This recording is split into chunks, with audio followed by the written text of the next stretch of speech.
One of the most disturbing episodes of Mujer Casos de la Vida Real. It's a show that portrays real life stories and it gets dramatized. And this episode was En Trámite de Adopción. It's a up episode. No, that's all I know. So just be prepared. This boy, his name is Adrian. He's an orphan. He ends up getting adopted by this elderly couple, and automatically he's happy as fuck. He's like, "Oh, finally, I told you. I asked God for this. This was my dream. I'm finally gonna have a mom and a dad." He automatically hugs them. They're happy as fuck to see him. But as soon as they get home, their whole demeanor changes. They're no longer the loving parents. They're abusive to him, bro. Oye, niño. Aquí no se corre y te vas a portar como la gente, no como un animal. Sí, papá, perdón. Tampoco me digas papá. Vamos. And then that's when the conversation comes up saying he's gonna bring us a lot of money. Fast forward, this guy in like a office suit type of vibe. In a doctor outfit. Because he has the stethoscope or whatever. The quote unquote the mother introduces the doctor to Adrian and basically says you have to obey and listen to whatever this guy says. And automatically you kind of know what the fuck is about to happen. He starts like undressing himself. Yeah, he starts taking off his jacket, unzips his pants, and tells him, "Yo, get on your knees." And you don't see any of it. And mind you guys, this was on the show, bro. After that whole thing happens, it just... This demonic looking statue actually killed its sculptor. This is Blucifer, also known as Blue Mustang, which sits outside of the Denver International Airport. The statue was commissioned in 1992 for $300,000.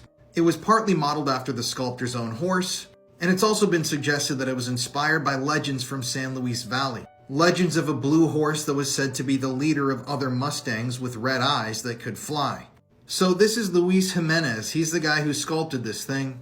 And while he was in the process of creating Blucifer, Luis had to have surgery on his hands and he suffered a heart attack. However, in the year 2006, at age 55, something tragic happened. At one point during the day, one of Blucifer's 3 sections came loose, swung down, and pinned Luis against a steel support beam. This unfortunately severed an artery in Luis's leg, and he bled to death before he could be removed from the building. 2 years later, Blucifer was installed outside of the Denver International Airport. And it was met with mixed reactions. Some people really loved it, other people said it was demonic and creepy. But I will say that it doesn't exactly look like a friendly Mustang. And in September of 2020, a man was seen at the base of Blucifer. The man had a gun and he was firing up at the statue. Then moments later, he started firing at oncoming traffic before turning the gun on himself and taking his own life at the base of the statue. So, is this statue really cursed? Let me know your thoughts in the comments section. David Douglas was trekking through the wilderness when he stumbled upon something unexpected, a massive pit dug deep into the earth. But this was no ordinary hole, it was a trap meant for wild bulls. As he peered over the edge, something launched forward from the darkness, a massive enraged bull, its horns sharp as daggers. In a split second, the ground beneath him gave away and he plummeted into the pit, landing hard against the dirt. Before he could react, the bull charged at him. The bull's horns tore through flesh, lifting him like a rag doll. His screams were swallowed by the jungle as the creature trampled him over and over again, crushing his ribs and breaking his limbs. By the time his body was discovered, he was unrecognizable, his remains mangled beyond belief, his blood soaked into the mud. Some believe it was an accident, but others believe that he was pushed, murdered. His guide, a man named Edward Gurney, had been with him just moments before it happened. Did he shove David into the pit knowing the bull would finish the job? No matter what happened, this is one of the most brutal and craziest deaths ever. The hook of this video is so disturbing, I'm giving you the chance to swipe away now. 6 dead babies were found murdered in this woman's garage. On the 12th of April 2014, a man named Darren West was pottering around in his garage. Now, he'd recently come out of prison on substance charges, and he'd become estranged from his wife. This was Megan Huntsman. Now, the pair had children together, but Megan had recently moved out and moved in with a new boyfriend. This left Darren in the home that was owned by his parents, along with his children who were 13, 18 and 20. Now, Darren was kind of rummaging through the garage, sorting through his belongings, ready to start afresh. That's when he noticed something horrific. At first, he didn't know if it was fake or real, but he decided to call the police. He told them he found what kind of looked like a dead baby in a box. Police raced over to the house and found Darren in a complete state.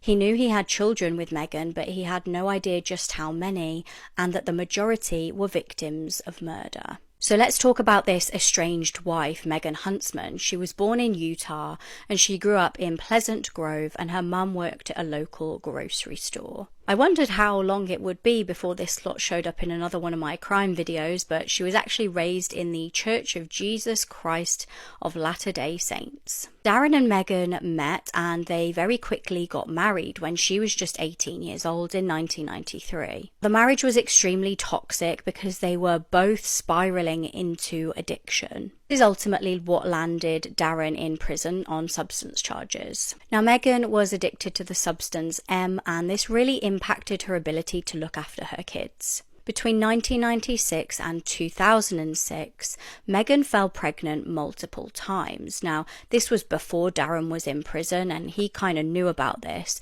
and the pair would often plan for their new children. However, Darren said that Megan would tell him she experienced multiple miscarriages. And to be honest, this wasn't particularly surprising to Darren. They were both doing very heavy substances literally every single day, so it's no surprise that she was losing these babies. Darren admitted to spending almost a decade on substances every single day. He stated, "I knew she was pregnant, but I was so messed up on freaking D's.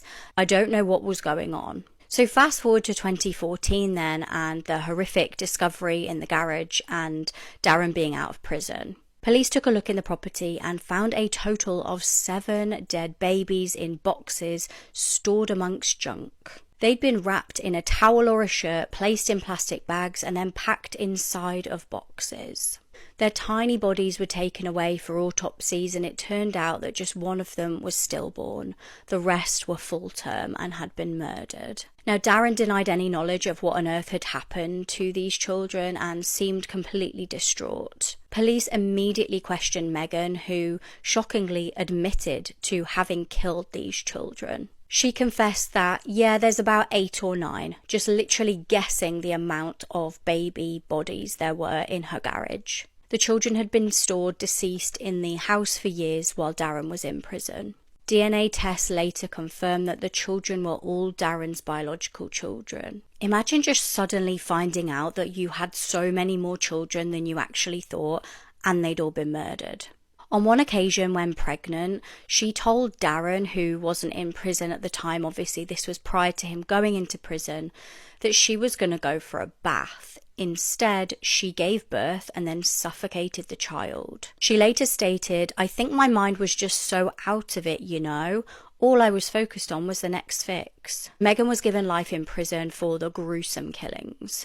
I don't get how a children's group home can continue to stay open when there's been 30 missing person cases from it in just the past 3 years. And now, this little girl who recently went missing from said group home turns up dead 3 weeks after she was last seen. The details surrounding this case are incredibly disturbing and gruesome, and her killer is still on the loose. So let's talk about it. This is Emily Pike. She was 14 years old when she mysteriously disappeared on January 27th of this year. She was last seen near Mesa Drive and McKellips Road in Mesa, Arizona, leaving the group home where she lived on foot. The group home where Emily lived has not been publicly identified for privacy reasons because minors live there, but it's in this general area. According to news sources, the group home's website says that they serve girls between the ages of 7 and 17, and Emily was one of those girls. Emily was from the San Carlos Apache tribe, and she had reportedly moved to the area because there were better resources for mental health. Not a lot is known about this case, but what we do know is that after Emily left her group home, she completely disappeared. And when she failed to come home that night, a manager at the home reported her missing to the Gila County Sheriff's Office. Authorities were able to look through security footage from nearby businesses and determine that she was last seen in this area, near Mesa Drive and McKellips Road. But nothing appeared suspicious on the footage, and where she went and what happened to her from this point forward has never been explained. Emily was missing for nearly 3 weeks when authorities made a gruesome discovery, which just so happened to be on Valentine's Day. Just off of Highway 60 in Globe, Arizona, were trash bags along the road, and in them were Emily's dismembered remains. This is about 73 miles away from from where she was last seen, and this is an extremely remote area. There were no businesses or houses anywhere for miles, so this made finding out how she got to this area and who put her there incredibly difficult, since there were no cameras. Her head and torso were in separate bags, and some of her remains, including her arms and hands, are still missing as we speak. Her cause of death is still being investigated, but it was reported that she suffered from facial and head trauma. When she died has yet to be revealed as well. This is obviously incredibly disturbing, but how it was revealed to everyone is just as bad. Information about Emily's murder was leaked online from the Gila County Sheriff's Office. They somehow posted a memo which leaked the disturbing nature of Emily's body on their social media page, and this sparked outrage, rightfully so. I recently heard about Emily's story, but I didn't realize how horrifying it was until I looked into it myself. What's crazy is the fact that the group home where Emily lived had 30 missing person cases from it in just the past 3 years. This has recently come to light thanks to a public information officer with the Mesa Police Department. That's insane to me, and I guess I don't know a lot about group homes, but that just does not seem normal to me, like at all. According to authorities, they don't believe that Emily was killed where her remains were found, and although they're saying that they have received a lot of tips, whoever did this is still out there. As of today, Thursday, March 13th, there are no suspects in this case, and no arrests have been made. That is horrifying to think about, especially with how gruesome this case is. The FBI is now assisting in tracking this killer down, but local police say that there is no active threat to the public, which is crazy to me considering the nature in which Emily was killed, and the fact that whoever did such a heinous thing is still just roaming free. Emily was only 14 years old. She was a literal child. She loved the color pink, did really well in school, and was described as a creative, kind-hearted little girl who loved butterflies, music, and art. The fact that more people aren't talking about this is alarming because the system failed her. This isn't just a one-off situation either. Indigenous children in the foster care system are reported missing and are murdered at a higher rate than anyone else in the system. We cannot let what happened to Emily be forgotten, and this needs to be a reality check. This has to wake you up to the epidemic of missing and murdered Indigenous women and people. Emily's murder has caused outrage, and crowds of people have come together to push for change, which is working. Right now, there's a new bill in Arizona that's seeking to create an Amber Alert style system for missing Indigenous people, which I hope passes. I'm not entirely sure what we can do to help make that happen, but a good place to start is to keep telling Emily's story and all of the other stories of missing and murdered Indigenous women and children. This has to stop. They all deserve justice, and their cases deserve attention too.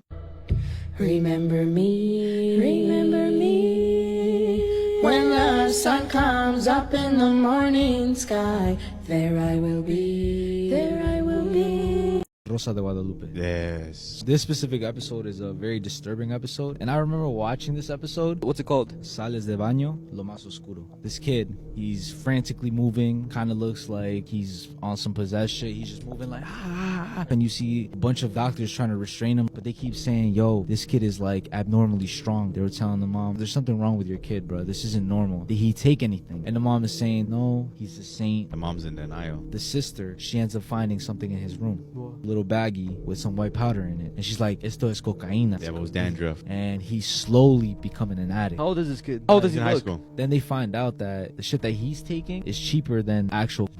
He starts getting crazy, he starts burning up, and he has to take off his clothes. Him and his girlfriend go to a party, and they take regular, and he goes back home, and he's kind of like, what the fuck is this whack? I want the other stuff. Fast forward to another party. He wasn't taking the regular like everybody else. He was taking his own shit. And then this is where like shit just hit the fucking fan, bro. He starts taking his clothes off. The girlfriend's like, ooh, let me like get him a little more hot. Let me dance on him. But him, since he's tripping, he starts seeing her like evil. Like she's a demon or something? Like some trippy ass shit, bro. And then it just goes to him lunging at her, and he starts eating her face. Is this a Guadalupe episode? Yes. And I don't understand why he's the one who got the fucking win, the happy ending at the end. You know what? They came to the conclusion what he was actually fucking doing, right? Bath salts. Wasn't that an incident? Witchcraft, demons, Satanism, right in the heart of where we're going now. Right behind me is one of the most haunted places in the whole of the UK. 12 people from this area were accused of witchcraft, and they ended up on the end of a rope. They were cut down and they were buried in an unmarked grave. I believe that angry spirits still haunt this area today. One of the most strangest things about this story is she's always seen headless. Right now, guys, we are headed to Pendle Hill. Now, there's very weird places around where we are. One of them is reported to have been the site where Demdike met the devil, and we are going to take the guys there. Oh my God! Oh! The devil is real. Was something demonic summoned on accident? Yo, what the f is that? Is there a demon here? Kill yourself. The witches are waiting for you. It just got so much colder. So what's like the scariest part of this whole area to you? As soon as you turn your lights off, you'll find out.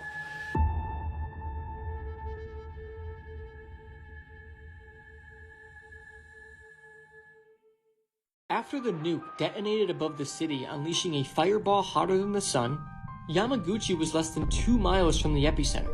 The shockwave tore through him, hurling his body through the air. His skin burned, his eardrums burst, but somehow he survived. Blind with pain, he stumbled through the ruins of Hiroshima, passing charred corpses and buildings reduced to shadows. With every step, he saw the unthinkable, people walking with their flesh melting from their bodies, their eyes empty with shock. 3 days later, barely alive, Yamaguchi made it home, to Nagasaki.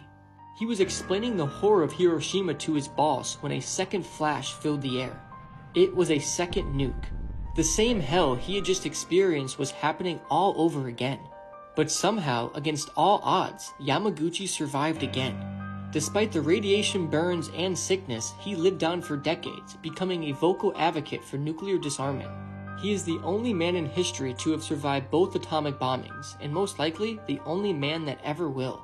It will die on the hill that this man did not end his own life. In April of 2003, Colonel Philip Michael Shue kissed his wife goodbye, left for work, and 2 hours later was killed in a violent car accident. But this wasn't a typical car accident because he had been severely mutilated prior to his crash. Both of his nipples had been surgically removed, as well as a portion of his ear and pinky. Yet authorities quickly ruled his death a suicide. The circumstances surrounding this case and the details leading up to Philip's death are genuinely horrifying, so let's talk about it. Colonel Philip Michael Shue was a really intelligent man who eventually entered the United States Air Force and became a well-regarded psychiatrist. In 1988, Philip was stationed at the Eglin Air Force Base in Florida when he met his future wife, Tracy, who was an Air Force nurse at the base. At the time, Philip was going through a nasty divorce from his first wife, Nancy, and although he didn't talk much about her, he did say that there was just no love in that relationship. So needless to say, when the divorce was finalized in 1993, he was really excited, and it was at this point that he and Tracy decided to get married. Fast forward to 5 years later. In 1998, Philip was reassigned to Lackland Air Force Base in San Antonio, Texas. But in April of 2003, Philip decided that it was time to retire from the Air Force. He planned to finish up some last-minute work, and by September, the two would move to Birmingham, Alabama to their dream home. They had just put down the deposit to secure the house, and they were so excited. But on the morning of April 16th, 2003, a series of mysterious events would occur that would change their lives forever. The morning started out just like any other. Philip got dressed in his military fatigues and brought Tracy her routine cup of coffee in bed. Philip said that he had to get to work a little earlier than usual to finish up some paperwork, so at 5:30 a.m., he kissed his wife goodbye, told her he loved her, and headed out for work. But 2 hours came and went, and he never made it into his office, which was only 30 miles away, and nobody would know what happened to him until they found his crashed car, with him deceased inside of it.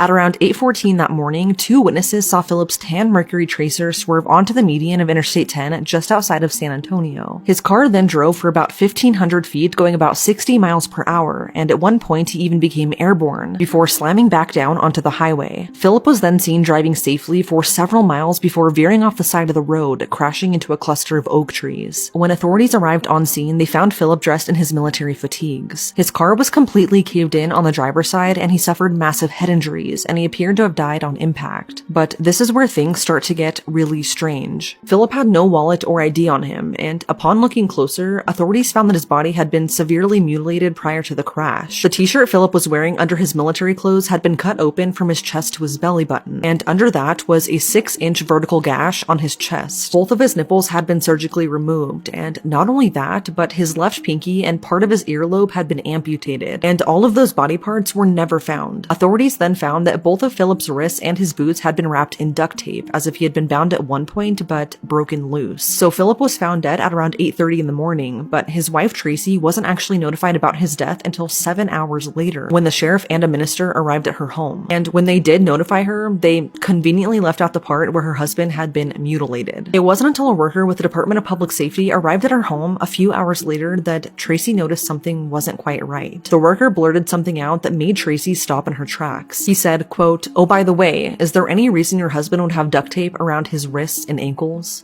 end quote. And that's when Tracy remembered something that would turn this investigation upside down. In the years prior to his death, Philip began receiving a series of letters warning him that his life may be in danger. In the letters, an unknown person writes to Philip stating that a friend of theirs overheard Philip's ex-wife Nancy and her current husband wishing he was dead so that they could collect on his life insurance. To kind of back up, as part of Philip and Nancy's divorce settlement, Nancy had received the right to own his life insurance policies, which totaled $1 million.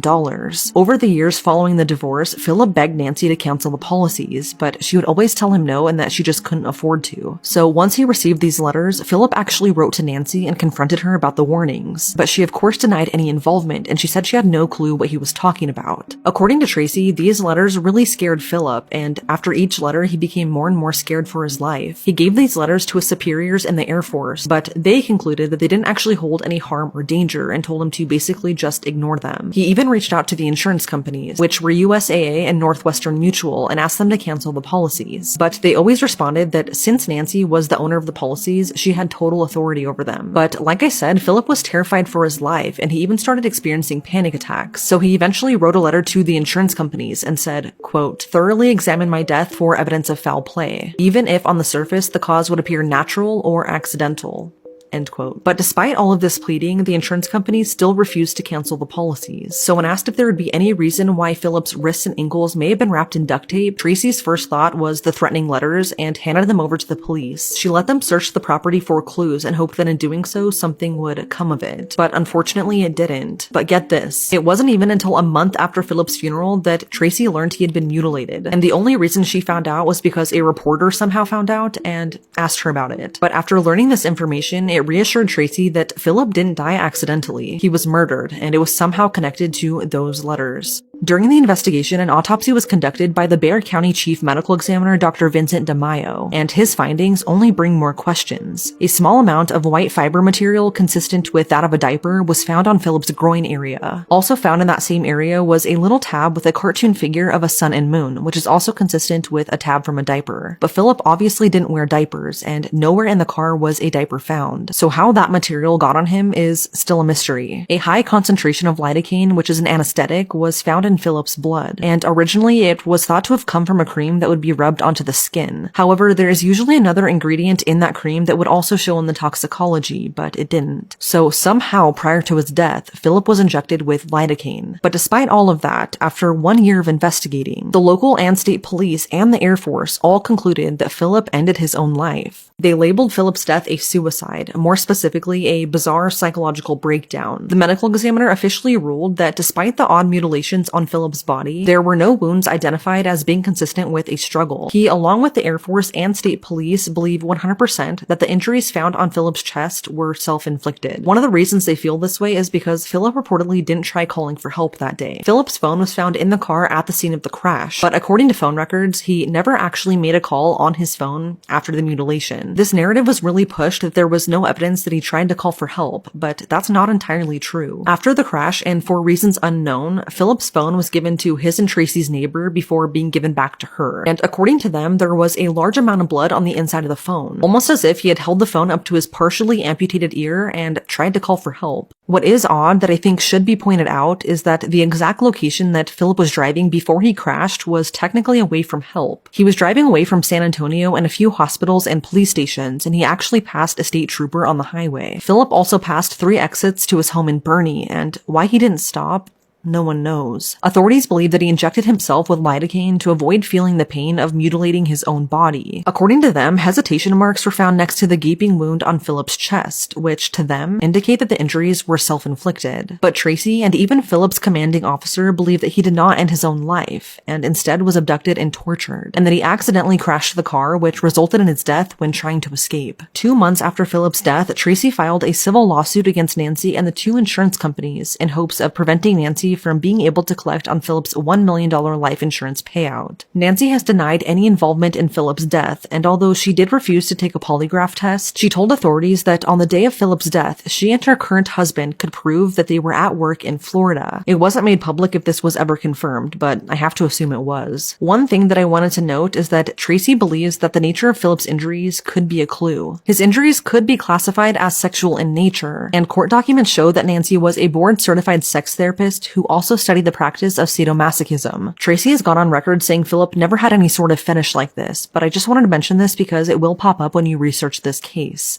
Because of how many people pushed to have Philip's death reinvestigated, his case was actually brought to a jury of 12 people. But given the evidence, they all concluded that the suicide ruling should stand. But Tracy still didn't believe this, so she went on to hire an independent forensic pathologist to complete a second autopsy with fresh eyes. And after investigating the case, they concluded that the evidence presented in the initial autopsy does not support suicide, but rather it's suggestive that another person may have been involved in Philip's death. They noted that there were no fingerprints on any of the duct tape found on Philip, which indicates that another person was involved. They also brought up the fact that no cutting instrument was found in the car that was responsible for Philip's injuries. Additionally, Philip's wallet and ID, his nipples, his left pinky, and part of his earlobe were never found, leading the pathologist to believe that this trauma occurred somewhere outside of the vehicle and that another person caused it. What's extremely odd is that this pathologist found no record logged by the original medical examiner of there being an injection site anywhere on Philip's body. The lidocaine would have had to be injected into each nipple and in the middle of his chest, but the original medical examiner didn't identify any of that. And although there was a high concentration of lidocaine found in his blood, it wasn't high enough to numb himself from the pain, which almost disproves the theory that Philip numbed himself before mutilating his own body. 2 years after Philip's death, the military issued a 20-page report and called it a psychological autopsy. In it, they basically just reiterate all of the findings from the previous investigation into the case. Their conclusion was that Philip had become paranoid, depressed, and irrational in the months leading up to his death, and they all agreed that his death should still be labeled a suicide. They also cited that there was no evidence of another person being involved, but there is one person that disagrees with this finding, someone very important, and that is Philip's own psychiatrist. Like I mentioned earlier, once Philip began receiving those warning letters, he became scared for his life and developed major anxiety as a result. So he started seeing a psychiatrist for treatment. In his psychiatrist's own words, he strongly disagrees that Philip ended his own life. According to him, Philip was prescribed these 2 drugs at the time of his death, which could result in suicidal tendencies, but neither of those drugs were found in his system during the autopsy, which means at some point well before his death, he stopped taking them. He mentioned that Philip was responding really well to treatment, and he never showcased any suicidal ideations. He was very much looking forward to the next chapter of his life after retirement. One thing that is really odd though is that 6 months before Philip's death, he told his psychiatrist about a disturbing nightmare he had. In the nightmare, he was in his car which went out of control on the way to work, and great violence was done to him. Because authorities wouldn't investigate deeper, Tracy hired a private investigator to look into Philip's case. During his investigation, the PI found that the lead investigator on the case didn't even preserve the scene of the crash or Philip's vehicle. And after interviewing him, the lead investigator on the case stated that despite the mutilations to Philip's body, quote, the situation wasn't handled as if it had been a crime scene.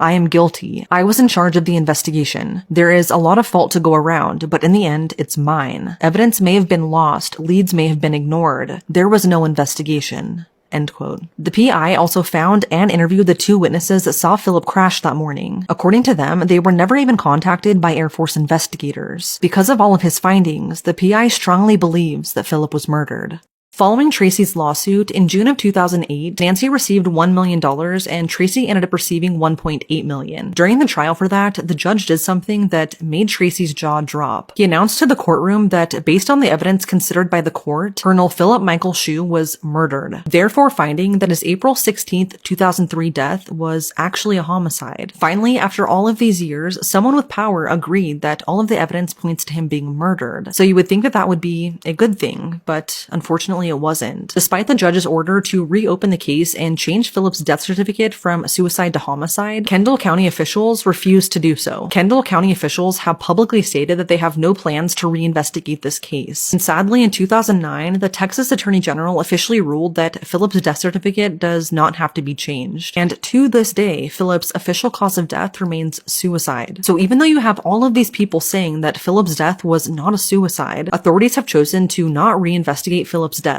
This has left many people wondering what really happened to Colonel Philip Michael Shue and why it seems like it's being covered up. Law enforcement has never named Nancy, or anyone for that matter, as a suspect or person of interest in this case. Some believe that Philip staged the attack and just accidentally killed himself, but others believe that he was abducted, taken to a second location, tortured, and died while trying to get away. It's now been 22 years, and although what exactly happened to Philip that day remains a mystery, I think we can all agree that it was sinister.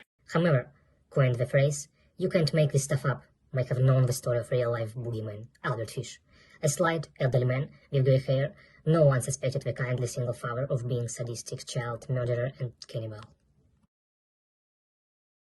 Take you to join a cult. This fully reminds me of a story I read about a guy that joined a doomsday cult by accident. A few years ago, a guy, Alex, was studying law in Australia when he was approached by two men in suits on campus. They told him they needed to interview international students for a study they were doing. Alex does the study, and the guys are really nice, and Alex doesn't really have any friends on campus, so they ask him to coffee later, and he accepts. So on the day they're supposed to meet for coffee, the two guys end up bringing this, other woman along. And they're all hanging out, but she starts talking about these classes that she's been taking. She's raving about these classes, and the guys have also taken these classes, and they're like, Alex, you have to do these classes with us. So when he shows up to take the class with them, it turns out it's a 9-month commitment, and you have to go 3 times a week. Also, it's a full-on Bible study. But Alex was raised Christian, and he also doesn't want to lose these friends, so he's like, whatever, I'll take these classes with you. But then, a few months into these classes, his friends start saying weird things to him, like, oh, your parents are under the control of Satan, you should probably not talk to them anymore. Alex gets a weird vibe, he ends up Googling it, and it turns out he fully joined Shincheonji, which is a high-control religious group based in South Korea. Took a bullet to the head in broad daylight while serving as the President of the United States.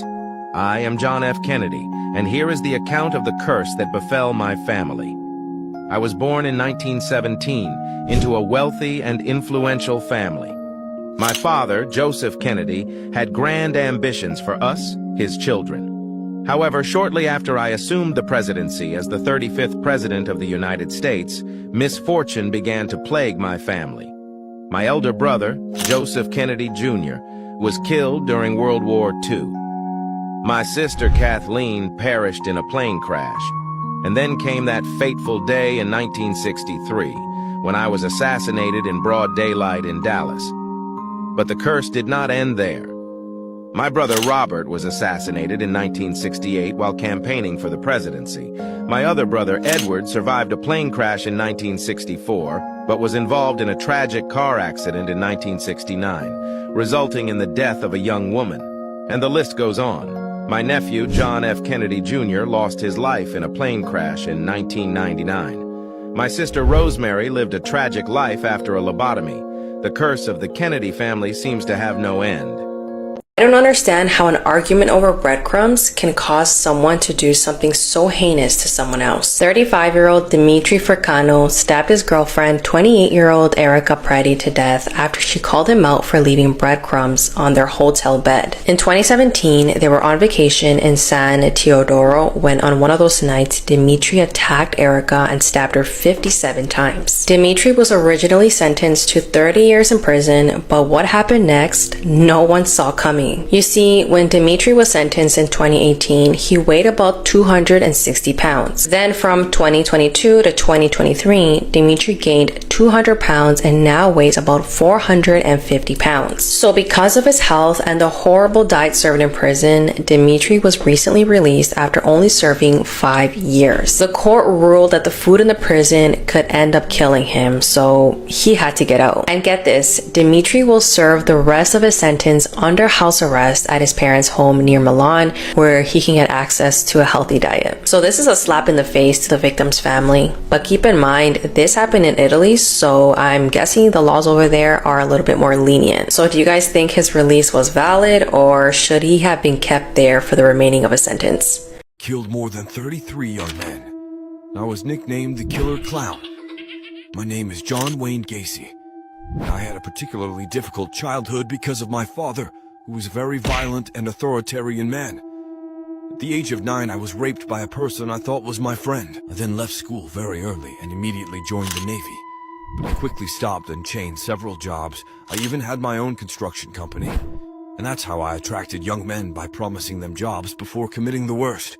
I also worked in a funeral home. I quickly took a liking to it, and this experience contributed to fuel my fascination for death and the macabre. I had 2 children in the meantime, and I got married. I was innocent and benevolent in appearance towards everyone, but unfortunately I had murderous impulses. To satisfy these impulses, I used my clown costume to sexually assault them, rape them, and bury my victims at home without anyone suspecting me of where my nickname of Killer Clown came from. This lasted for many years, until the police finally suspected me because of a foul smell reported by the neighbors. I was then arrested. I pretended that I was crazy and that everything I did was due to madness, but I was arrested in 1978 and sentenced to death in 1994, and that's how the nightmare I inflicted on many people ended. You will genuinely never guess what happened after this man was kidnapped by armed, masked men. Rogelio Anderverdi was 34 and from Edinburgh, Texas. At 10:30 p.m. on the 1st of October 2013, a terrifying event would unfold. Rogelio was at home with his wife when suddenly two masked men with guns barged through the door. They dragged the man from the property and forced him into the back of a van. His wife was understandably hysterical and called police immediately as the masked men disappeared with her husband. Now, police officers headed out in force and even had a police helicopter scouring the area for any sign of him.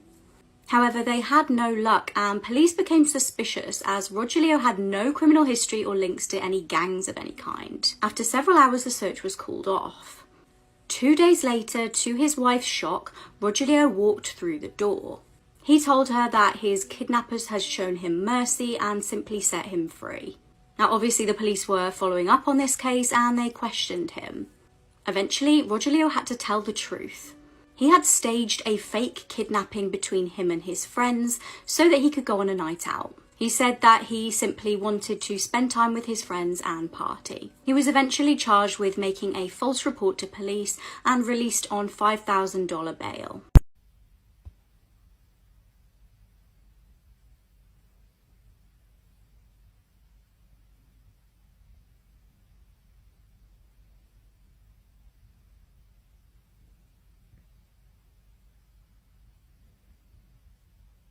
That was the shocking footage of 21-year-old Angel Lynn being kidnapped in broad daylight by her boyfriend, Che Boskill. She was thrown inside the van and then driven down the A6, and at 60 miles an hour, she was pushed from the van and suffered a catastrophic head injury. She was found by a passerby and rushed to hospital. Angel suffered a fractured skull and a catastrophic brain injury, from which she might never recover. She was left unable to walk, talk, or feed herself. Che was arrested and charged with kidnap, coercive and controlling behaviour, and perverting the course of justice. It couldn't be proven that he'd pushed Angel from the van, and he received 7.5 years. This was later extended to 12 years. The driver of the van was also sentenced to 21 months. Angel, on the other hand, has a life sentence after doctors have told her mum that she's unlikely to ever recover from her brain injury. It's now a couple of years on, and Angel's mum said she is able to communicate slightly. She still can't walk or talk, but uses a communication machine, and she can understand everything that's being said to her.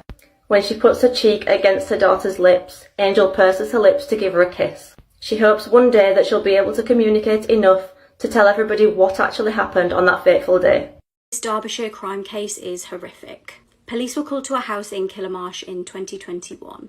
It was 7:26 a.m. on the 19th of September. What they were told when they arrived stunned them.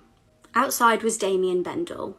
He chillingly told police that he'd murdered 4 people inside of the house. He was arrested at the scene, and what officers discovered would haunt them.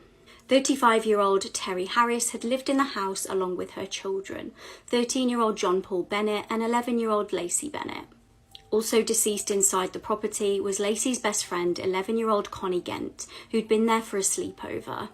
Damien and Terry had been in a relationship after meeting on a dating website. Prior to the murders, and this is a massive trigger warning for animals here, Damien had bragged that a friend couldn't afford to take their dog to the vet, so he'd killed it using a brick. He was a known substance user and used a lot of CO and CA. On the day in question, the 4 victims were found deceased in a house with their skulls crushed. He had AR'd 11-year-old Lacey as she died. After the killings, he went to town to get more substances and was spotted on CCTV going to a shop to buy tobacco. He took John Paul's Xbox and traded it in for substances. When making polite conversation with Damien, a cab driver reported that he told him his night had been a bit mad. He was given a whole life order in prison, and the house has since been demolished. These are videos humans were never meant to see. Okay, so we all remember the devastating tsunami that hit Japan on March 11th, 2011. But the footage I'm about to show you, you've probably never seen. This is super rare footage of the tsunami that day, and it's absolutely crazy. Just look how quick and destructive the water is. It's absolutely terrifying.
You'd never think that these are the faces of two 12-year-old killers, but that's exactly what they are.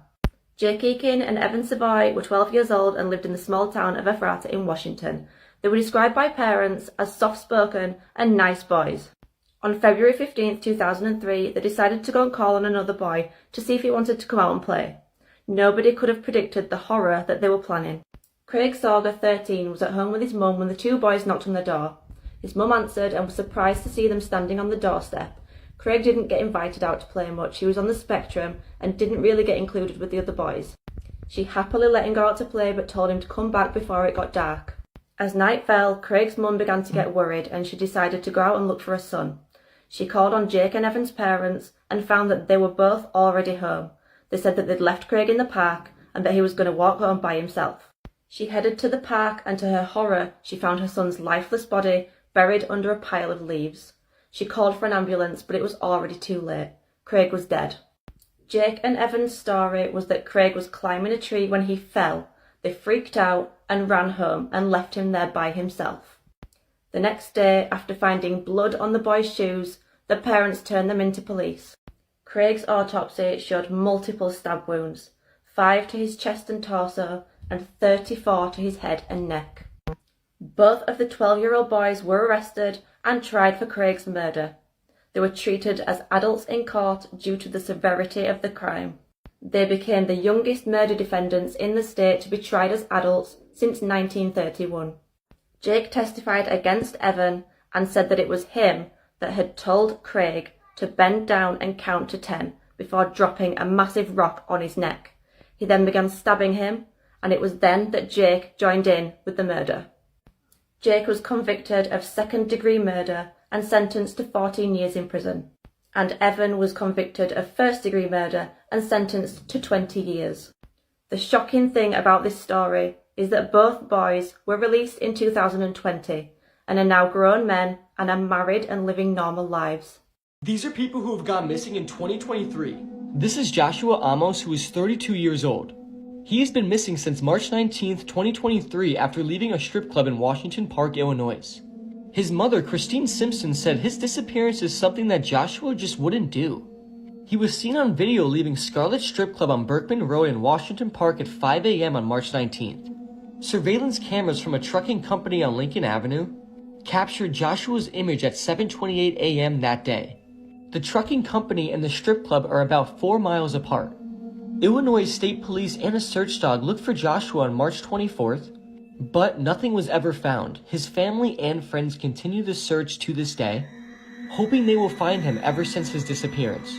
Up next is Jordan Taylor, and at 4:18 p.m. on January 6, 2023, Jordan Taylor, who is 29, changed his Facebook profile picture to a selfie of him wearing a white mask. Later that day, Jordan went to a barber shop located on Hillside Avenue in Queens, New York, and at 6:48 p.m. he abruptly left in the middle of his haircut, telling his barber that he had to go after receiving a phone call. Jordan was later seen standing outside of the barber shop for 5 to 10 minutes. Around 9 p.m. that same day, phone records show that Jordan went to the Port Authority bus terminal, where he seemingly spent some time up until midnight. On January 7, 2023, phone records tracked Jordan to a location near a club. Between 12:11 a.m. and 1:04 a.m., and around 2:30 a.m., Jordan was last seen on security footage walking by himself near Lower Manhattan. Jordan never returned home and hasn't been found or heard from since. On January 7th, his phone was found near that same club he was at 1:30 a.m. The authorities reviewed the video footage from outside the club he was at, but didn't see Jordan enter or exit the club at any point. And around 9 a.m., his wallet was found, which contained some cash and all of his credit cards. The police also found no evidence of foul play in Jordan's disappearance.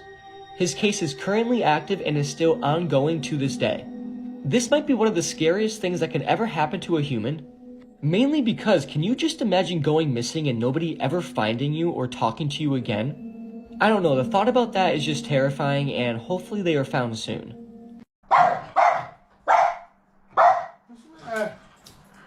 What? Look in there, mate. Look in there. What?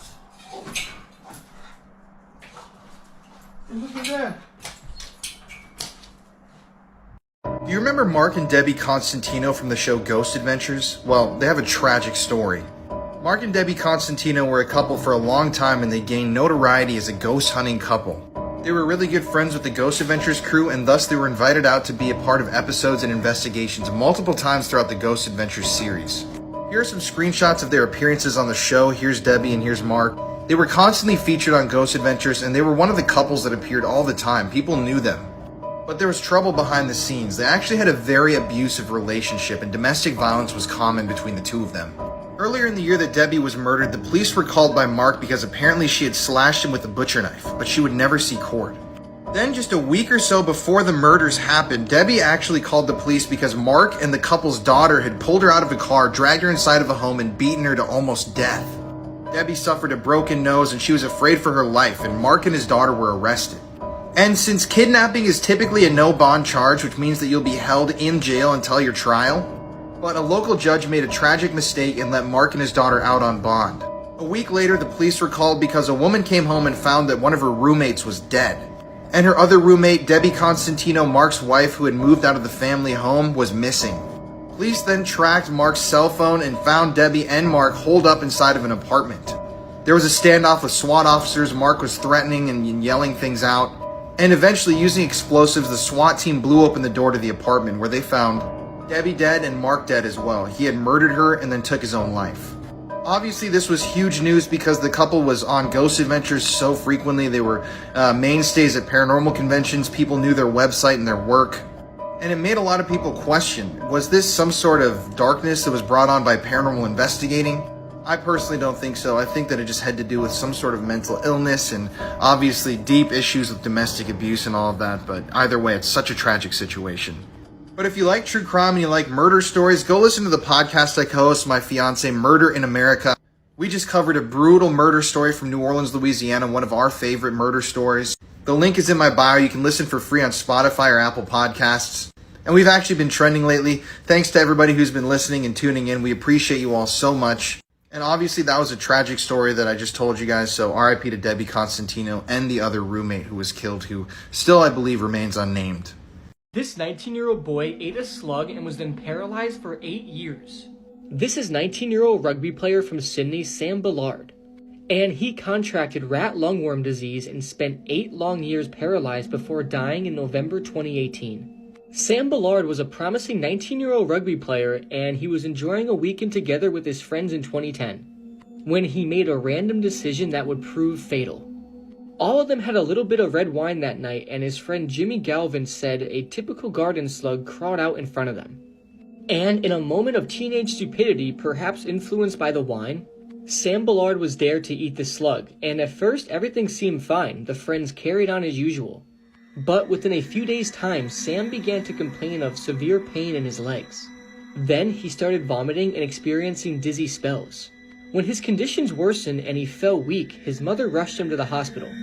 Nobody could have predicted that that hospital visit would result in a 400-day-long coma that would paralyze Ballard for 8 years, and would end up eventually killing him. When they first arrived at the hospital, Sam Ballard's mother, Katie, feared that Sam might have multiple sclerosis, a condition that had affected his father, but doctors assured that that was not the case.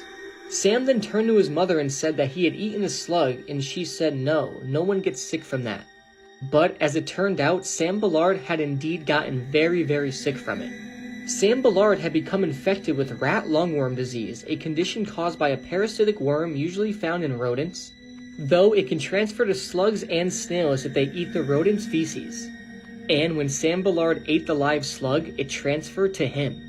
When a human ingests rat lungworm larvae, they penetrate the inner lining of the intestinal tract and work their way into the liver and lungs, then into the central nervous system.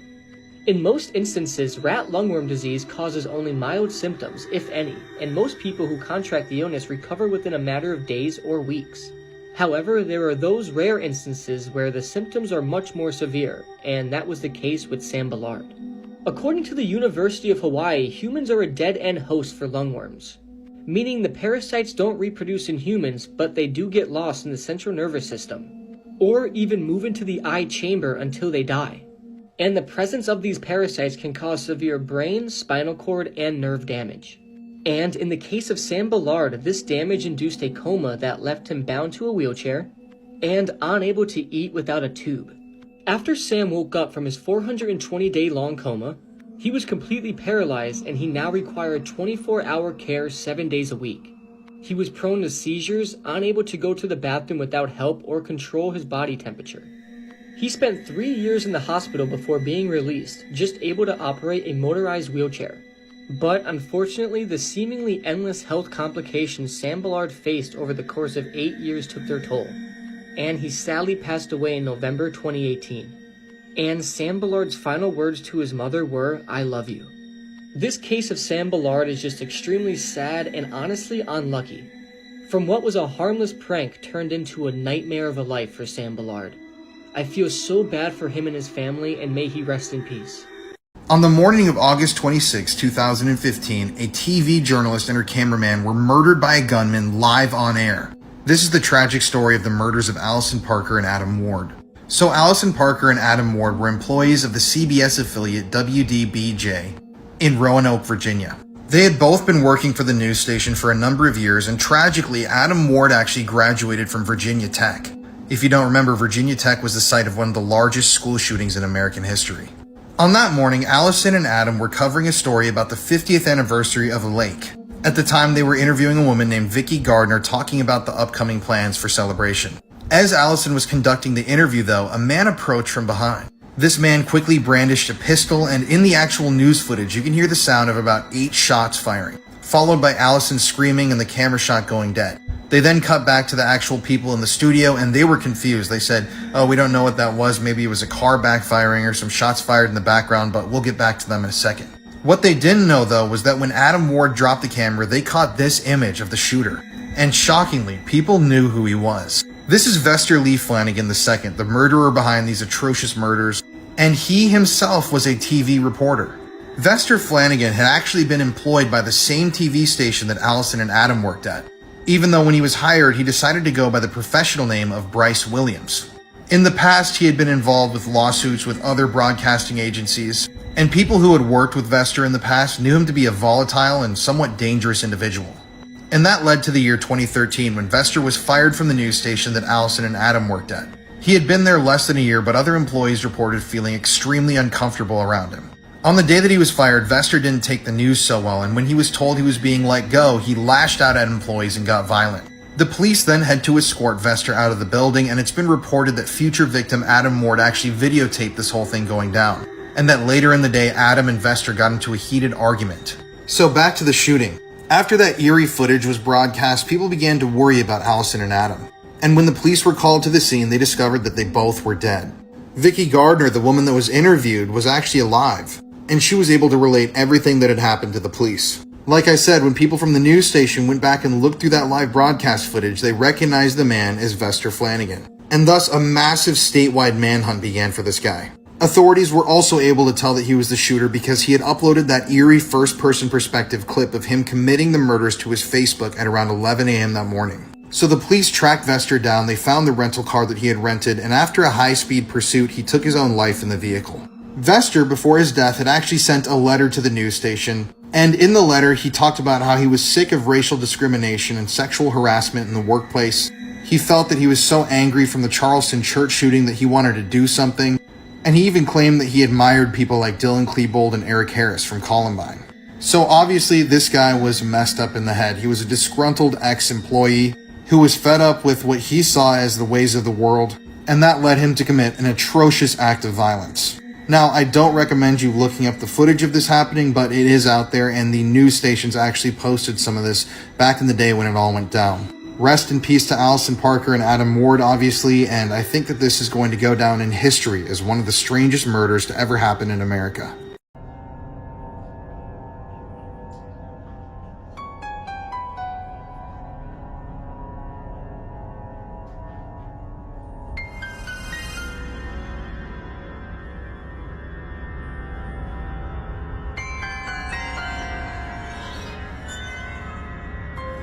This case made me terrified to go to the cinema. This is the case of the horror in Screen 9. James Holmes was raised in California. His mum was a nurse and his dad was a scientist. From a young age, he was experiencing night terrors and allegedly actually tried to take his own life when he was just 11 years old. He was apparently obsessed with guns and weapons and had dreamed of becoming a mass murderer. Between May and July 2012, he legally bought 4 guns. Background checks were conducted and he was allowed the weapons. He also bought spike strips, which, if you don't know, pop the tyres of cars if they chase after you. On July the 19th, just hours before tragedy would unfold, James mailed his notebook to his psychiatrist. Inside the notebook, James detailed his plans to kill. The notebook was actually discovered later on undelivered. Just prior to entering a cinema in Aurora, James rang a crisis line to tell them about his plans to kill. However, the call was disconnected after just 9 seconds. At the midnight showing of The Dark Knight Rises, CCTV captures James walking into the cinema. He walks into screen 9, props open the door, and then walks back out again. Shockingly, he goes to his car and gets guns out and gas canisters. He re-entered the screen at about 12:38 PM and set off 2 gas canisters. When he entered screen 9 again, he immediately opens fire on the audience, instantly killing 10 people. 2 others later died in hospital from their injuries. An additional 70 people were injured. This was an absolutely packed out cinema. James also shot at people as they scrambled to exit the screen. His youngest victim was a 6-year-old girl. Witnesses said this all unfolded as there was actually a gunfight on the screen, and initially they all thought it was special effects and just part of the film. Police were actually on the scene very quickly after the first 911 call. James surrendered to the police and was arrested in the car park. He was apparently very calm when he was arrested and told police that he had booby-trapped his apartment. When police investigated his apartment, this was found out to be true. He was sentenced to 12 consecutive life sentences. This is the UK's most famous missing boy.